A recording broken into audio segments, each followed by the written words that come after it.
Former President Donald Trump has once again ignited controversy with his pronouncements on foreign policy. His recent comments suggesting the potential use of military force to secure control over strategic assets like the Panama Canal have sent shockwaves through the international community. These statements, delivered with his trademark blend of bravado and ambiguity, have left many wondering about the true nature of his intentions. Are these the musings of a private citizen or a harbinger of a new era of American interventionism? Trump's rhetoric, often dismissive of diplomatic solutions, raises concerns about a return to a more militaristic approach to foreign policy. His statements harken back to a time when the United States, driven by a sense of manifest destiny and a desire to protect its economic interests, readily intervened in the affairs of other nations. The Panama Canal, with its long and fraught history as a focal point of U.S. intervention, serves as a potent symbol of this legacy. Trump's comments have reignited the debate about the limits of American power and the role of military force in achieving foreign policy objectives. His supporters argue that his tough stance is necessary to protect American interests in an increasingly competitive world. They see his words as a clear message to adversaries that the United States will not hesitate to defend its strategic assets, even if it means resorting to military action. Critics, however, view Trump's statements with alarm, interpreting them as reckless saber-rattling that could lead to dangerous consequences. They point to the long and costly history of U.S. military interventions, often undertaken in the name of national security, but with disastrous results.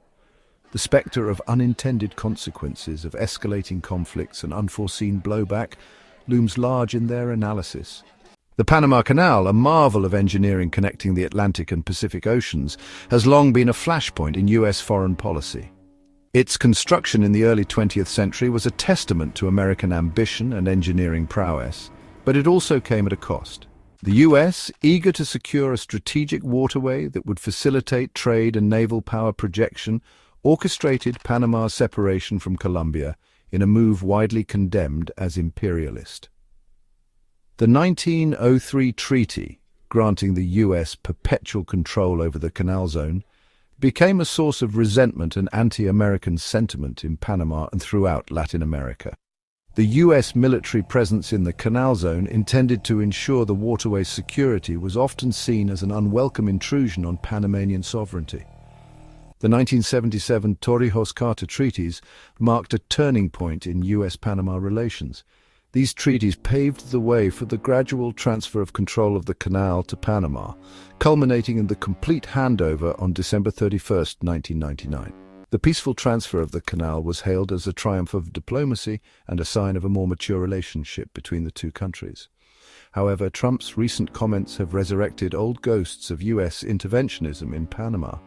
His suggestion that the U.S. might consider military action to control the canal has stirred deep-seated anxieties in Panama and the region. For many, Trump's words evoke a painful past and raise fears of a return to an era of U.S. hegemony in the Western Hemisphere. Thus, the Panama Canal's strategic importance has only grown in the 21st century. As global trade expands and China's economic and military might increases, the canal has become a focal point of geopolitical competition. China, now the canal's top user, has invested heavily in Latin America, raising concerns in Washington about its growing influence in the region. Some analysts view Trump's comments as a direct response to China's growing footprint in Latin America. They argue that Trump's threat to use military force is intended to send a clear message to Beijing. The United States will not tolerate any challenge to its dominance in its own backyard.